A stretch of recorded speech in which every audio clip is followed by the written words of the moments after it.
The growing scarcity of affordable housing in this country for both homeowners and renters is a serious crisis. Helping to alleviate this crisis will require, as our hearing title suggests, knocking down government barriers that are standing in the way of helping to supply more affordable housing. One such government barrier, and Ms. Hamilton has already made reference to this, to more affordable housing, is HUD's outdated requirement that manufactured housing be built on a permanent chassis. A permanent chassis allows manufactured housing to be more easily transported. This is helpful if a manufactured home will be moved multiple times during its lifetime. However, as I think most people are aware, many manufactured homes are now built with the intention of being permanently placed in one location and thus do not need to be built with a permanent chassis.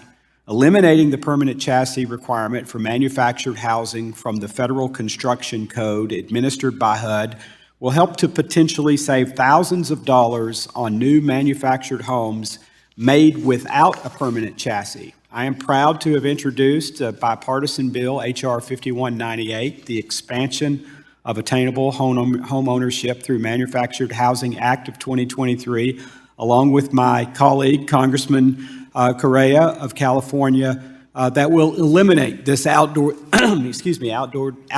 requirement.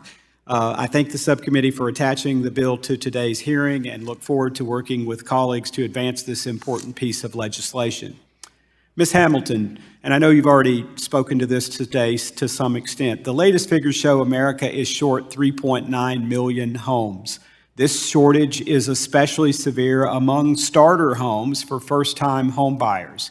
Meanwhile, the HUD code on manufactured homes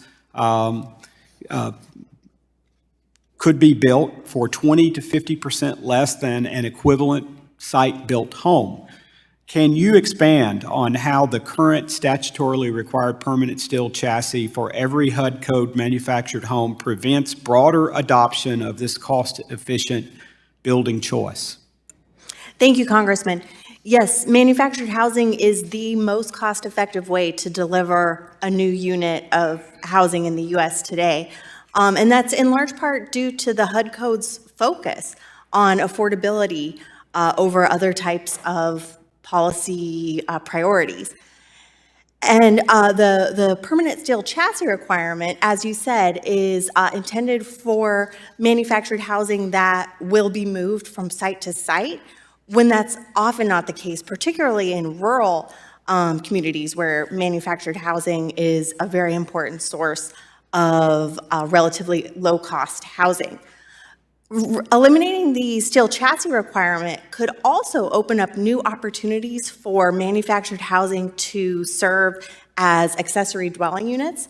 We're seeing many states and localities pursuing accessory dwelling unit reform as a relatively low-cost way to provide new housing.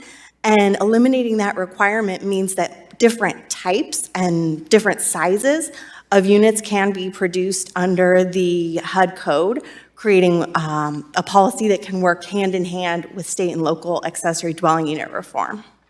Thank you. I appreciate that. As I see time winding down, I think anyone who's ever had the opportunity to tour or be present at one of the manufacturing facilities where manufactured housing is produced will understand what I'm trying to get at here, and that is, we all know there is a shortage today of skilled tradesmen in our country necessary for building a home. My wife and I are renovating a home on our farm that we hope to move into. It was supposed to be ready in August. Apparently forgot to tell the builder which year we wanted to be in August. So, but there's this shortage of trades. And so I'm wondering if you might just expand in the few seconds we have left here on how the adoption of manufactured and modular homes helps to fix this problem in rural America.